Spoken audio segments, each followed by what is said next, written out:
Thomas and the Magic Railroad. I think it's the best movie out of the entire franchise. Just a quick disclaimer. Some of the video clips I use for Thomas and the Magic Railroad are not in the best quality. I was having a hard time getting the movie downloaded off my MacBook. For some reason, Apple is really good about copyright. I did my best, but enjoy the video. Now this video is going to be all my opinions, and if you have a problem with that, well, it doesn't really matter because it's my video. And I also put up a poll on my channel, and it's clear that most people love Thomas and the Magic Railroad. And I know I just made a very bold claim, but I am going to touch on why I think this movie is better than the other movies and specials in this franchise. So let's get started. But to be clear, if you love every single special but Magic Railroad, that's okay. I have my opinion, you have yours. Starting with The Great Discovery and Sodor's Legend of the Lost Treasure, they both reuse the idea that Thomas is feeling threatened by a new engine. I think it's lazy. I think Thomas is kind of annoying in both movies. The Great Discovery just feels like a very long episode. It's not as grand or as bold as Magic Railroad. Marion is the most annoying character ever. The amount of ADHD Marion has just gives me a headache. I think Diesel 10 is better than Sailor John. Not to mention Ryan and Stanley are so bland and have no personality. They put no effort into making these brand new engines for movies interesting at all. The Great Discovery also really drags when Thomas is in the mine, and so it really feels like they're trying to stretch out the story as much as possible when there's just not enough story there. And I also just think that Magic Railroad's sound effects and music is much better than these two movies. He's a really useful engine from Magic Railroad is just unbeaten. When I went back to revisit Legend of the Lost Treasure, I just skipped over the music. I just don't enjoy it. I just think any classic era music is much better than any CGI era music.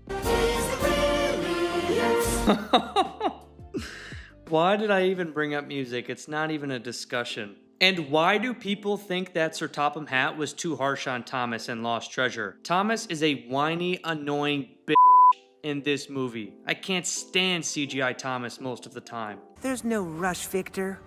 Sir Topham Hatt's got a new tank engine now, and he's already given him my branch line. Oh, so compelling, so interesting, I'm so intrigued. It's not at all reused. Oh, so original. Alright, enough of those movies. I can't even talk about them anymore. On to The Adventure Begins. Faster! Faster! Faster! Oh, turn! Oh my gosh, I can't even watch this garbage. Why wouldn't I just go back and watch season 1 where these engines are not just children? There's just no defense for CGI Henry. He's just so fucking terrible. Yeah, fuck that shit. Rather go watch season 1. Besides, models are going to be CGI every day of the week. Oh, and the other specials and movies I didn't mention aren't even in the same league as Magic Railroad. I will just never prefer CGI Thomas and Friends. But now let's get into Thomas and the Magic Railroad. Diesel 10 is the best villain this franchise has ever seen. Neil Crone does an amazing job as Diesel 10 as well. 10's facial expressions are amazing. I love that he has a claw on top. It makes for so many funny story moments. I can do whatever I want. I'll get him too, with Pinch. And scary story moments.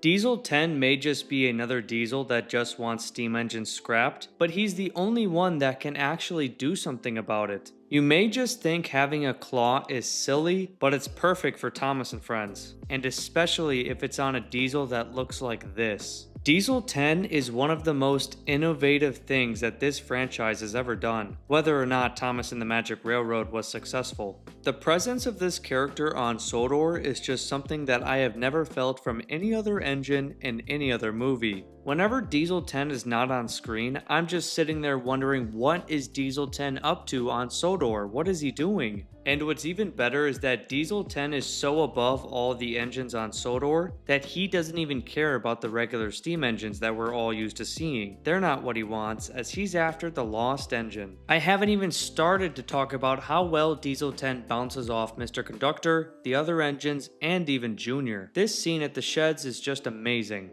Like, this is amazing. This movie sparks so many opportunities for theories and speculation. How did Diesel 10 get on the railway in the first place? How did the Fat Controller and the engines get rid of him the first time? How does he know Sir Topham Hatt is on holiday now? And I love how he just charges back onto the railway. Somehow he knows this is his time to come back. And as Burnett Stone explains, an evil Diesel chased her and then he crashed her. So Diesel has already had a run-in with Lady and Burnett Stone here on Sodor. I just want to know how everything happened. It's so interesting. And just imagine Diesel 10 and classic era Sir Topham Hatt interacting.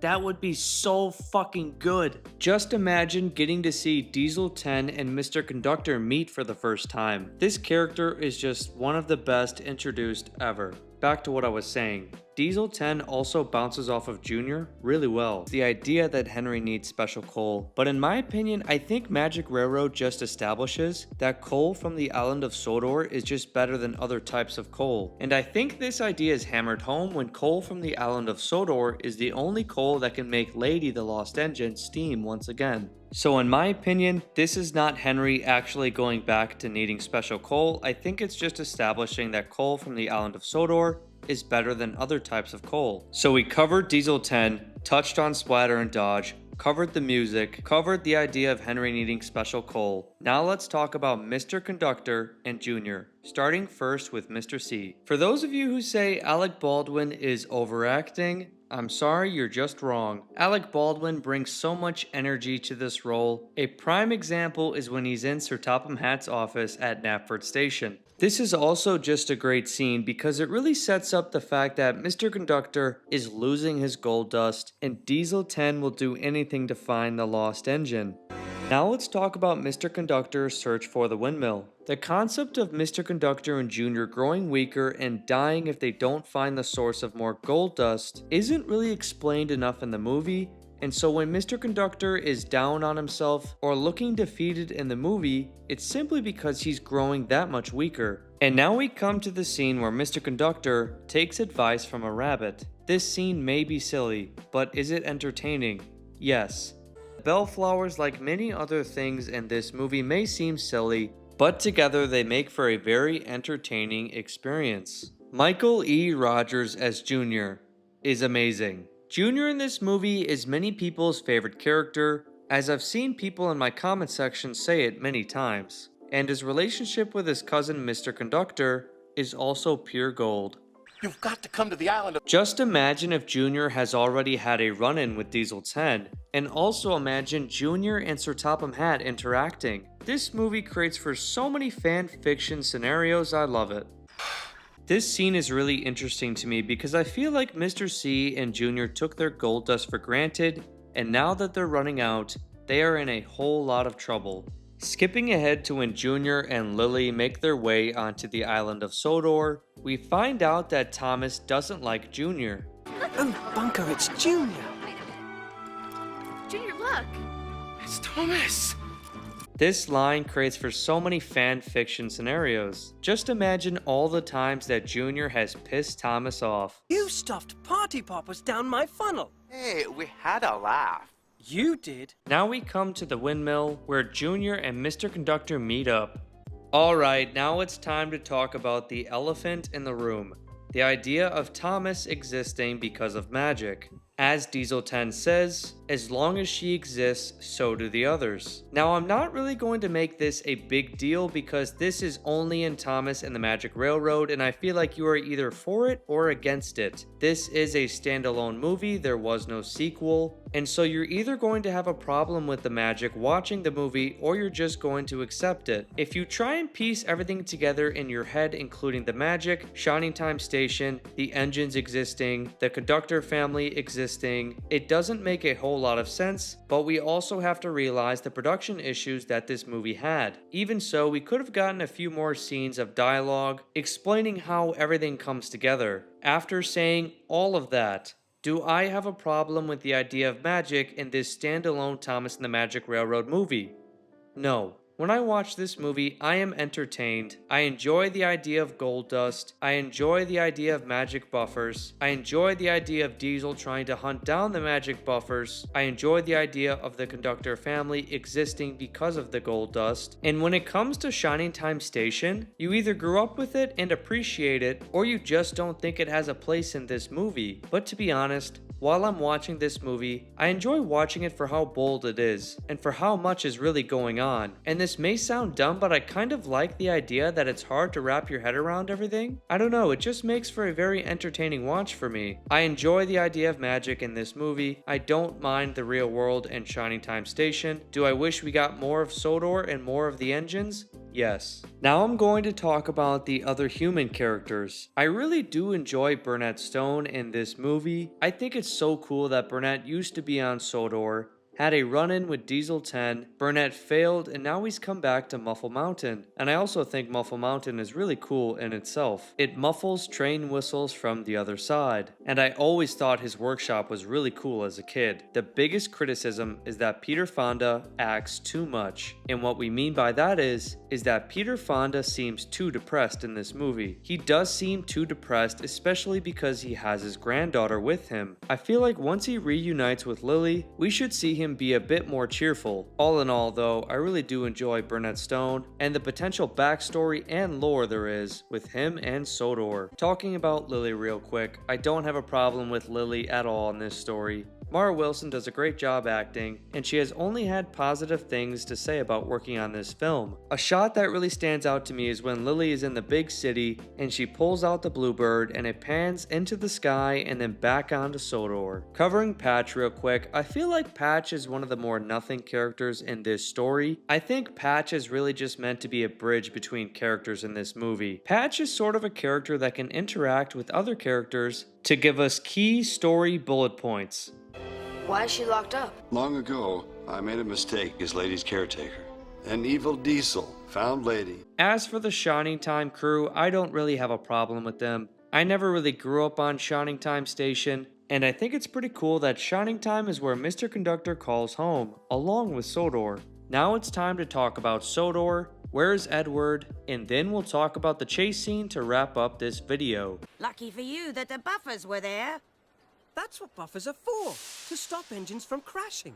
This line here by James comes back into play when James is in the smelter shed being backed down by Diesel 10 and the buffers behind him buy him some time. Bossy sprockets! All that steam has gone to your funnel. All the engines are in character in this movie. The classic bickering we all know and love is, not to mention all the shots of the engines working in the background, is pure eye candy. Every single review I've watched online for this movie says that the best parts of the movie are when we are engaging with the engines on screen. Magic Railroad does Sodor better and the main characters better than any other Thomas movie or special, period. Oh, and before I forget, Sodor in this movie is under repair. The viaduct is in trouble. It seems like they're doing work along the railway lines, as seen in the montage for He's a Real Useful Engine, and this would explain the posters around the island with Sir Topham Hatt on them. You can also see this poster in his office. Now where is Edward? Well, I will join the bandwagon of believing that Edward is the one who took Sir Topham Hatt on holiday. In reality, Edward was sadly just never in the script. But Edward could have been the one to tell us about Diesel 10 and his arrival on the island the first time. He also could have told us the story about how they got rid of Diesel 10 the first time. Or did Diesel 10 leave under his own power? Maybe that's what happened. Maybe he thought he did enough damage to Lady and then he just left Sodor with Splatter and Dodge. And just imagine Diesel 10 interacting with Edward. I'd like to imagine Edward would stand up to Diesel 10 and make Diesel 10 feel powerless. Now that would have been cool. A missed opportunity for sure. But besides Edward, I'm happy with the Magic Railroad cast. I don't think we need any more engines. And if you didn't know, Diesel 10's original entrance was supposed to happen at Knapford Station. They even shot this scene. This scene right here is Diesel 10 leaving Knapford Station after being introduced into the movie. Thomas and Gordon were supposed to be at the platform. Another fun fact, Cranky is seen in Magic Railroad. The crane in the top left of this photo is supposed to be Cranky. It would have been cool to get some scenes with Cranky. What you're seeing on screen right now is a page from the original script. Cranky was supposed to be the focus of this dockside scene. This takes place after Diesel 10 lets Mr. Conductor escape on the viaduct. Cranky ends up dropping fruits and vegetables all over Splatter and Dodge, who then crash into Percy. And then I think it's kind of funny because Diesel 10 ends up calling Percy a green bug. It would have been a very entertaining scene to see in the movie. Before we get to the chase scene, I think the only thing left to talk about is Lady. Now correct me if I'm wrong, but I do believe Lady was an original design for this movie. I really do like Lady's design. I love her colors. I also think it's very neat that Britt Allcroft decided to voice her for this movie. In my opinion, that was deserved. She is the one who gave us the TV series. And while some people may have a problem with this movie, I am thankful that she gave us this movie. I think the scenes on the Magic Railroad are also very cool. They're very colorful and they serve as a nice bridge between Sodor and Muffle Mountain. Then we come to the most iconic ending scene of any Thomas and Friends episode, movie, or special, and everyone knows it. And it's time for all of us to go home. Just like Thomas. Oh my gosh, that's such a good ending scene. It's so good, but I really wish we got another scene in there with Thomas talking to the other engines after this entire movie's events went down. I will be making a video in the future on how I would make Thomas and the Magic Railroad even better. I won't be taking away any scenes, I will only be adding scenes. If I didn't cover the human characters or Shining Time or the idea of magic enough, it's because it's solo to this movie. You either accept it in the movie and watch it and enjoy it, or it's a reason why you don't even watch this movie, or it's a reason why you go and make a video saying you dislike this movie. Was it the best option for Thomas's first movie? No. Do I love it and think it's a great movie? Yes. Because I tell you what, this movie does things that other movies and specials in this franchise does not. First off, Magic Railroad actually feels like a theatrical production. The Great Discovery and Lost Treasure and Adventure Begins do not. They feel like very long episodes. Magic Railroad is grand and takes chances and does amazing things, while the other specials made by Mattel just feel stale. There's also so many parts in them that are just unoriginal. They were pumping out stuff for no reason every single year, and the quality only went down. I will never understand why people make videos just to hate on this movie. If you really hated this movie that much, then you wouldn't make a video on it that's an hour long. Everyone here loves it to some degree. But that's all I have for you today. Everything I explained in this video is why Thomas and the Magic Railroad is the best movie in the entire Thomas and Friends franchise. And it's not even close. I want to thank you guys for watching, and I'll see you in the next one.